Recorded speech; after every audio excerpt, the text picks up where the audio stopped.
Assalamualaikum warahmatullahi wabarakatuh. Waalaikumsalam warahmatullahi wabarakatuh. Izin mulai presentasi ya, Bu. Ya, silakan. Bismillahirrahmanirrahim. Okay, we are from group 7. In this term, we want to present about advocacy in health promotion. Before it, let me introduce our members. There are Kuranisa Gita Aulia Salsabila as a speaker, and me, Septiani Abdillah, as a moderator and speaker. In this term, we want to explain about definition of advocacy, advocacy goals, target, element of advocacy, management of health advocacy activities, and implementation of health advocacy. What that advocacy health advocacy is a series of communication activities to influence policy makers by persuading, convincing, selling ideas in order to provide support for effort to solve public health problems. Object advocacy health. The main purpose of advocacy is to encourage the issuance of public policies by public officials so that they can support and benefit health. Target advocacy. 1. Perpetrator advocacy to advise public or determinant or maker policy public. Government center, province, district or city, district, village or ward, DPR or DPRD or BPD. Cross-sectoral leaders relates to health programs, leaders or administrator of community organization or NGOs that have the potential to support health programs.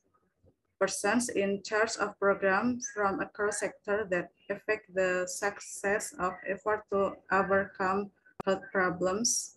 Funders and leaders of the business or private sector who have the potential to support health programs. Elements of advocacy.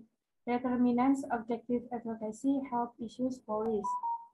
Second, utilization data and research for advocacy, health, evidence-based. Third, identification, target advocacy, health. Fourth, development and delivery message, advocacy, health. Fifth, goal collation. Sixth, make presentation, which persuasive. 7. Raising funder for advocacy health. And the last, monitoring and assessment of health advocacy efforts.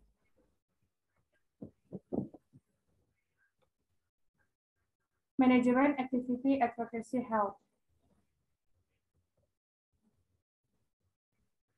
A-frame. Pertama, analisis. Yang kedua, strategis.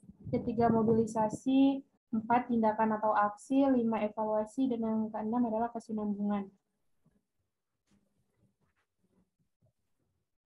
Implementation advocacy.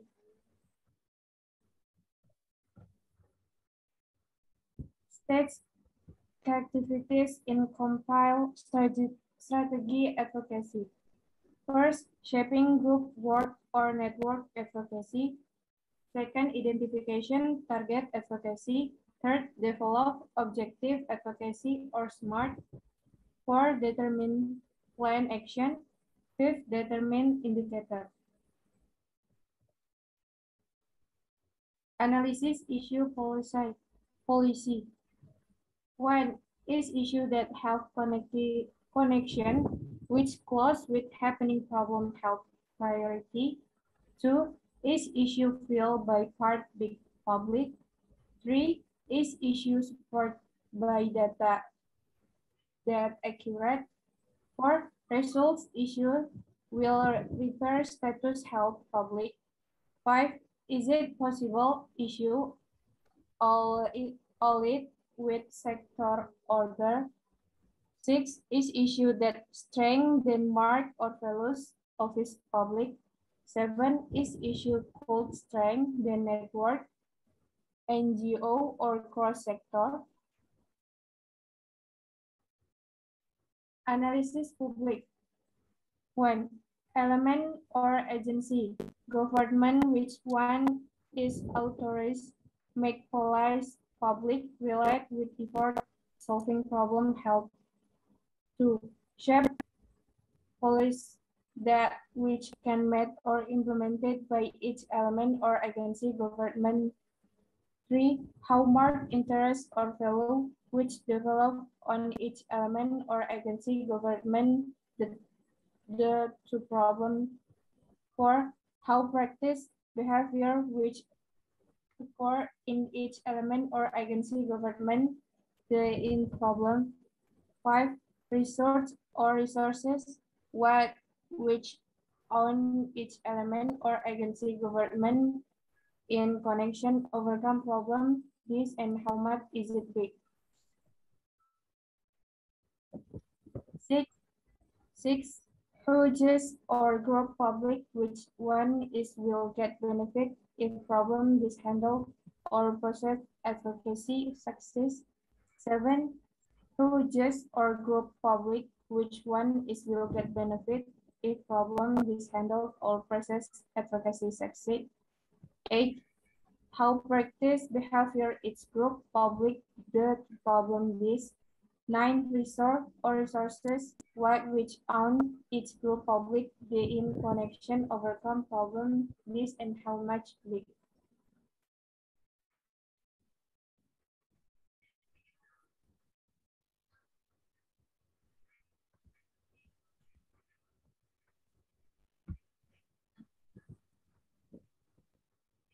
Analysis policy. When is there policy which support for solving problem the help. 2. How influence and effective application policy which already there is in support objective achievement effort solving problem the help. 3.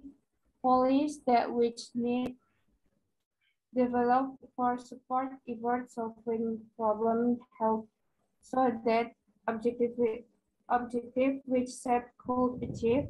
4. What SAP policies which need the develop analysis supporter other. 8. Analysis about programs, communication on which potential for support activity advocacy. B. Analysis about stakeholders or partner work relate with development public insightful help. C. Analysis about network which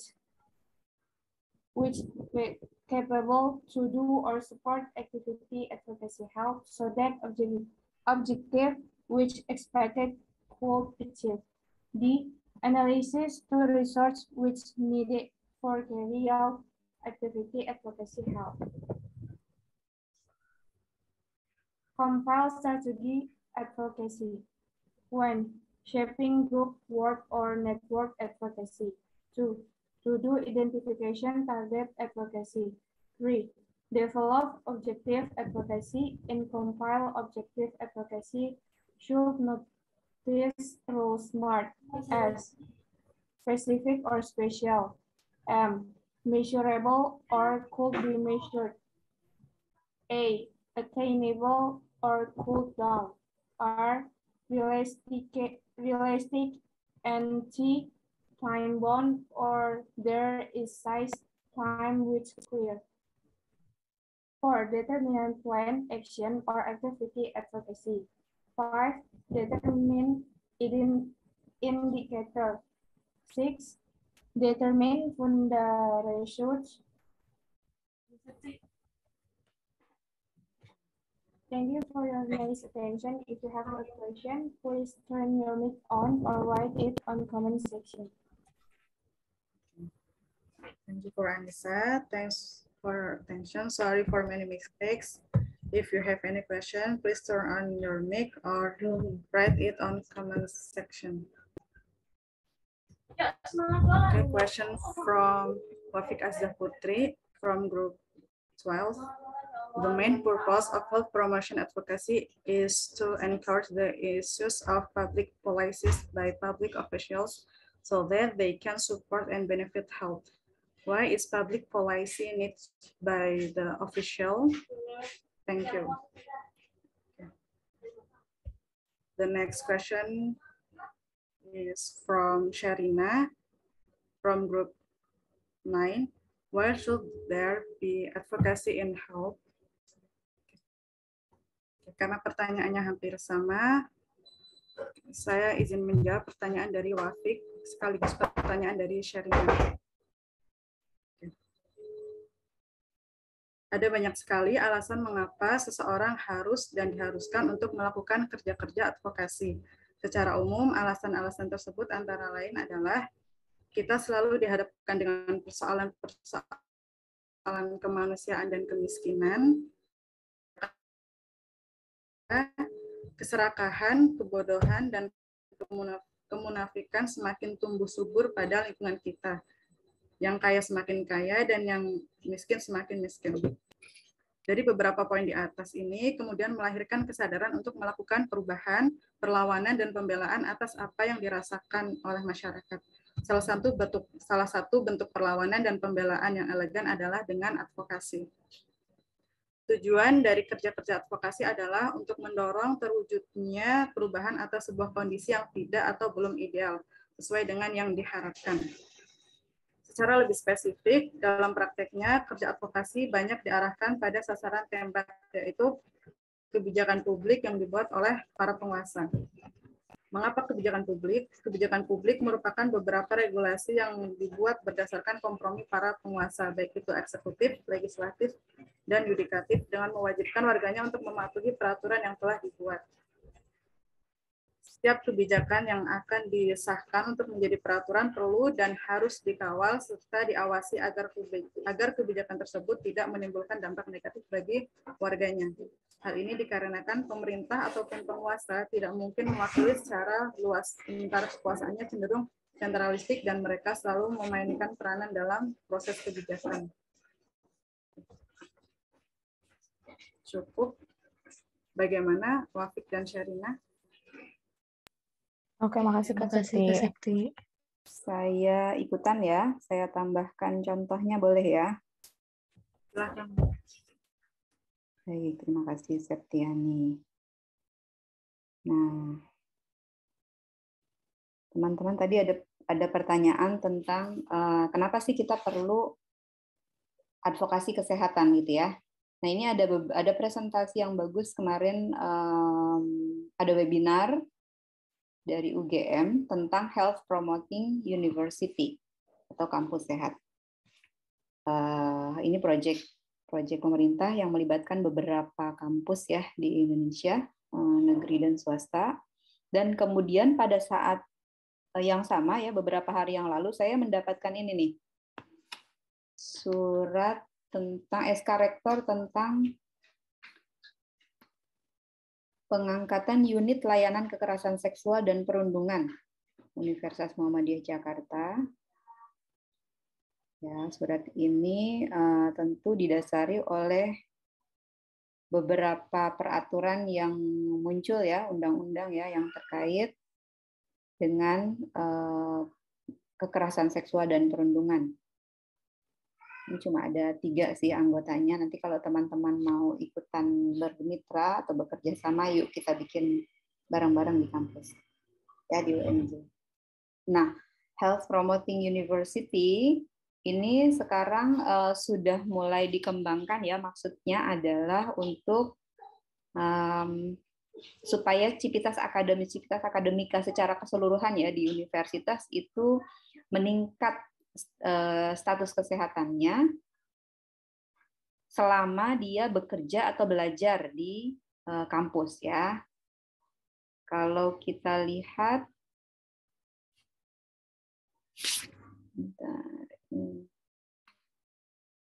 penyebab kematian di Indonesia, perubahannya ya sejak 2009 sampai 2019.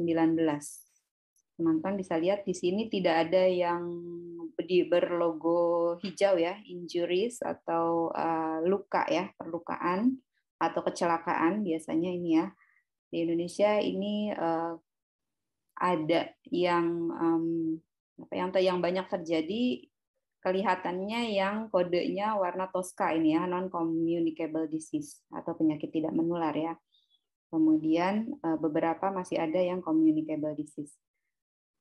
Yang 4 terbanyak tahun 2019 itu stroke, kemudian ischemic heart disease, diabetes, kemudian cirrhosis. Cirrhosis ini penyakit hati ya, perlemakan atau hati yang seperti keju pada akhirnya ya, keras seperti keju gitu.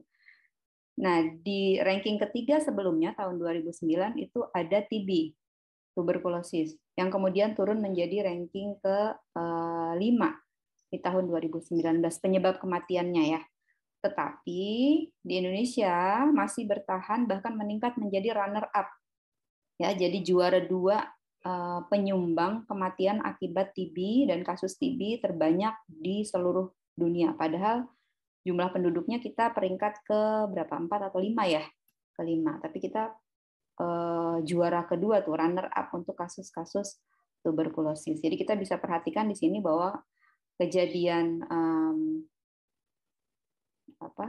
penyakit tidak menular itu meningkat sesuai dengan prediksi ya. Pada tahun 2030 PTM itu akan mengakibatkan 70% kematian.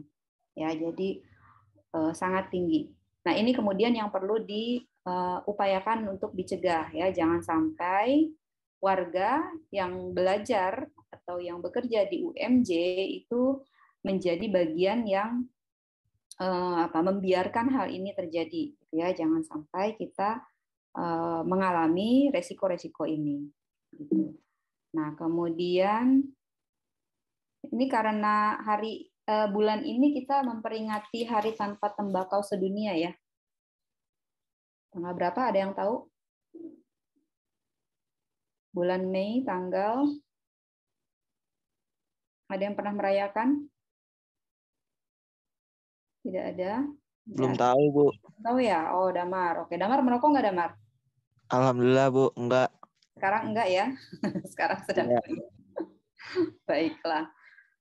Kalau ketika teman-teman masuk ke UMJ ada persyaratan nggak? Tidak boleh merokok gitu. Mahasiswa baru dilarang merokok gitu, ada nggak peraturan seperti itu? Ada tanda tangan di atas materai gitu? Damar dan yang lain? Kurang tahu deh, Bu. Kayaknya nggak boleh sih, Bu. Emang nggak boleh ngerokok. Baik, ya. Makanya jadi kalau nggak merokok. Ada pernyataannya ya? Iya. Ada, oke, baik. Jadi, nah ini salah satu cara ya untuk mewujudkan health promoting university ya, atau kampus sehat.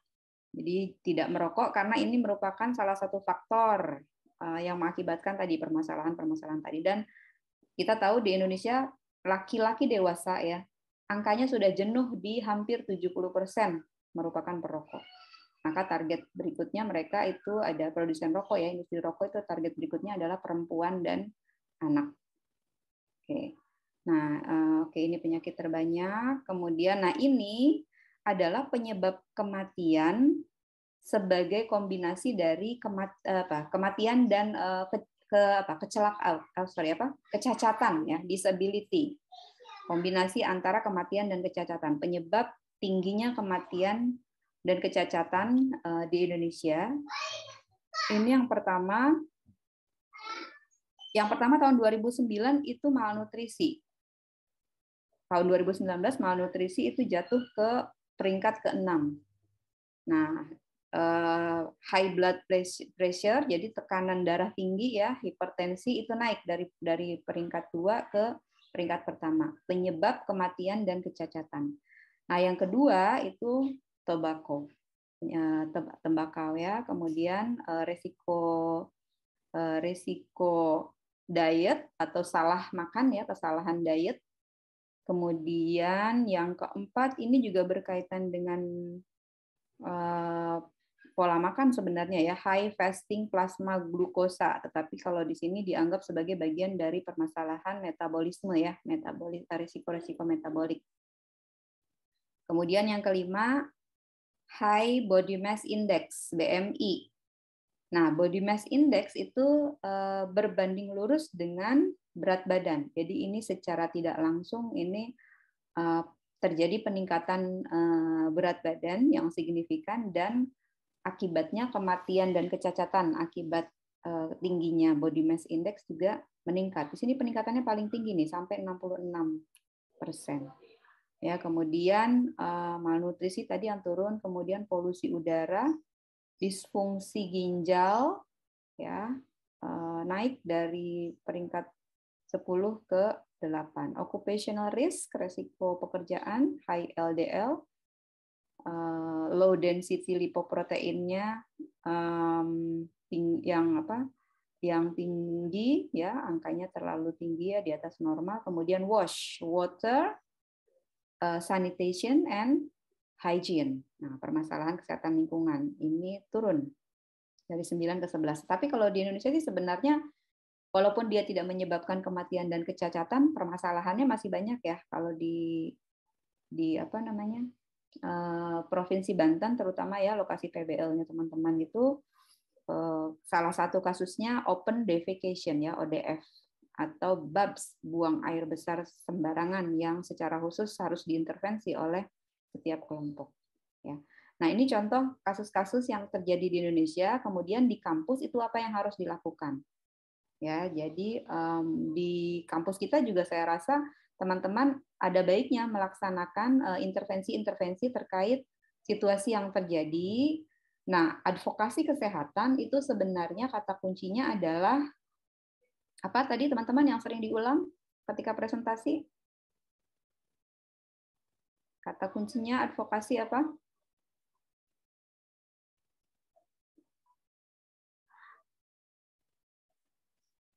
Policy ya. Health policy.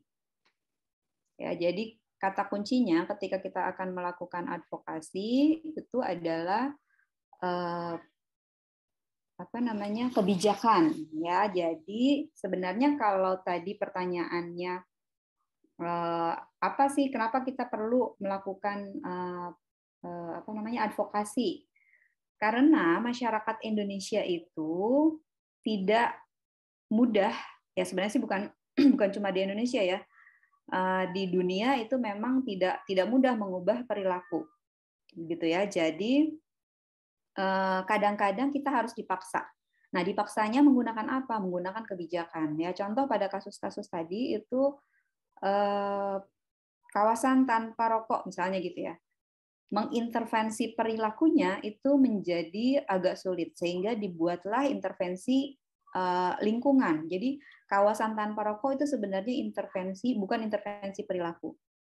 Memang kita akan menggeser ya perilaku merokoknya itu digeser, tidak di dalam ruangan tertentu misalnya yang dilarang atau di kawasan tertentu yang dilarang, tetapi di luar dari wilayah itu.